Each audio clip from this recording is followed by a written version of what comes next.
வேதம் கேட்போம். லேவியராகமம் 4ஆம் அதிகாரம்.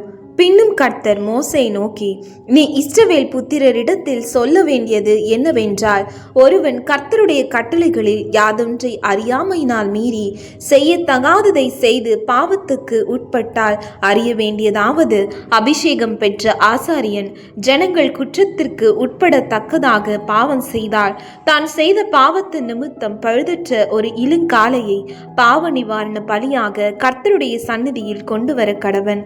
அவன் அந்த காளையை ஆசரிப்பு கூடார வாசலிலே கர்த்தருடைய சந்நிதியில் கொண்டு வந்து அதன் தலைமேல் தன் கையை வைத்து கர்த்தருடைய சந்நிதியில் அதை கொல்ல கடவன்.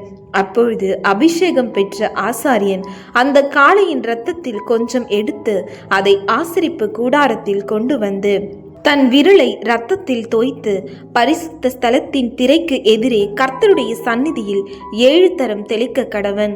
பின்பு ஆசாரியன் அந்த இரத்தத்தில் கொஞ்சம் எடுத்து ஆசரிப்பு கூடாரத்திலே கர்த்தருடைய சந்நிதியில் இருக்கும் சுகந்த தூப பீடத்து கொம்புகளின் மேல் பூசி காளையினுடைய மற்ற இரத்தம் முழுவதையும் ஆசரிப்பு கூடார வாசலுக்கு முன்பாக இருக்கிற தகன பலிபீடத்தின் அடியிலே ஊற்றிவிட்டு பாவ நிவாரண பலியான காளையின் எல்லா கொழுப்புமாகிய குடல்களை மூடிய கொழுப்பையும் அவைகளின் மேல் இருக்கிற கொழுப்பு முழுவதையும் 2 குண்டிக்காய்களையும் அவைகள் மேல் சிறு குடல்களின் இடத்தில் இருக்கிற கொழுப்பையும் குண்டிக்காய்களோட கூட கல் ஈரலின் மேல் இருக்கிற ஜவ்வையும் சமாதான பலியின் காலையிலிருந்து எடுக்கிறது போல அதிலிருந்து எடுத்து அவைகளை தகன பலிபீடத்தின் மேல் தகனிக்க கடவன்.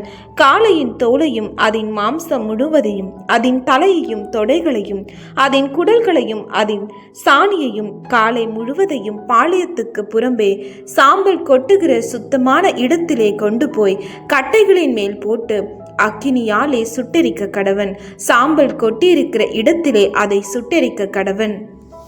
இஸ்ரவேல் சபையார் எல்லாரும் அறியாமையினால் பாவம் செய்து காரியம் தங்கள் கண்களுக்கு மறைவா இருக்கிறதினால் கர்த்தருடைய கட்டளைகளில் யாதொன்றை மீறி செய்யத்தகாததை செய்து பாவத்துக்குட்பட்டு குற்றவாளிகள் ஆனால் அவர்கள் செய்த பாவம் தெரிய வரும்போது சபையார் அந்த பாவத்து நிமித்தம் ஒரு இளங்காளையை ஆசரிப்பு கூடாரத்துக்கு முன்பாக பலியிட கொண்டு வர வேண்டும்.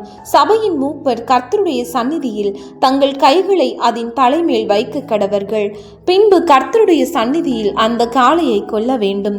அப்பொழுது அபிஷேகம் பெற்ற ஆசாரியன் அதன் இரத்தத்தில் கொஞ்சம் எடுத்து ஆசரிப்பு கூடாரத்தில் கொண்டு வந்து தன் விரலை இரத்தத்தில் தோய்த்து கர்த்தருடைய சந்நிதியில் திரைக்கு எதிரே 7 தரம் தெளித்து ஆசரிப்பு கூடாரத்தில் கர்த்தருடைய சந்நிதியில் இருக்கும் பலிபீடத்தின் கொம்புகளின் மேல் அந்த இரத்தத்தில் கொஞ்சம் பூசி மற்ற இரத்தமெல்லாம் ஆசரிப்பு கூடார வாசலில் இருக்கிற தகன பலிபீடத்தின் அடியிலே ஊற்றிவிட்டு அதன் கொழுப்பு முழுவதையும் அதிலிருந்து எடுத்து பலிபீடத்தின் மேல் தகனித்து பாவ நிவாரண பலியின் காளையை செய்த பிரகாரம் இந்த காளையையும் செய்து இவ்வண்ணமாய் ஆசாரியன் அவர்களுக்கு பாவ நிவர்த்தி செய்ய கடவன். அப்பொழுது அது அவர்களுக்கு மன்னிக்கப்படும். பின்பு காளையை பாளையத்துக்கு புறம்பே கொண்டு போய் முந்தின காளையை சுட்டெரித்தது போல சுட்டெரிக்க கடவன். இது சபைக்காக செய்யப்படும் பாவ நிவாரண பலி. ஒரு பிரபு தன் தேவனாகிய கர்த்தருடைய கட்டளைகளில் யாதொன்றை மீறி அறியாமையினால் செய்யத்தகாததை செய்து பாவத்துக்குட்பட்டு குற்றவாளியானால் தான் செய்தது பாவம் என்று தனக்கு தெரிய வரும்போது அவன் வெள்ளாடுகளில் பழுதற்ற ஒரு இளங்கடாவை பலியாக கொண்டு வந்து அந்த கடாவின் மேல் தன் கையை வைத்து கர்த்தருடைய சந்நிதியில் சர்வாங்க தகன பலி கொல்லப்படும் இடத்தில் அதை கொல்ல கடவன். இது பாவ நிவாரண பலி. அப்பொழுது ஆசாரியன் அதன் இரத்தத்தில் கொஞ்சம் தன் விரலால் எடுத்து தகன பலிபீடத்து கொம்புகளின் மேல் பூசி மற்ற இரத்தத்தை தகன பலிபீடத்தின் அடியிலே ஊற்றிவிட்டு அதன் கொழுப்பு முழுவதையும் சமாதான பலியின் கொழுப்பை போல பலிபீடத்தின் மேல் தகனித்து இவ்வண்ணமாய் ஆசாரியன் அவன் செய்த பாவத்தை குறித்து அவனுக்காக பாவ நிவர்த்தி செய்ய கடவன். அப்பொழுது அது அவனுக்கு மன்னிக்கப்படும். சாதாரண ஜனங்களில் ஒருவன் அறியாமையினால் கர்த்தரின் கட்டளைகளில் யாதொன்றை மீறி செய்யத்தகாததை செய்து பாவத்துக்குட்பட்டு குற்றவாளியானால் தான் செய்தது பாவம் என்று தனக்கு தெரிய வரும்போது அவன் தான் செய்த பாவத்தின் நிமித்தம் வெள்ளாடுகளில் பழுதற்ற ஒரு பெண்குட்டியை பலியாக கொண்டு வந்து பாவ நிவாரண பலியின் தலைமேல் தன் கையை வைத்து சர்வாங்க தகன பலியிடும் இடத்தில் அந்த பாவ நிவாரண பலியை கொல்ல கடவன்.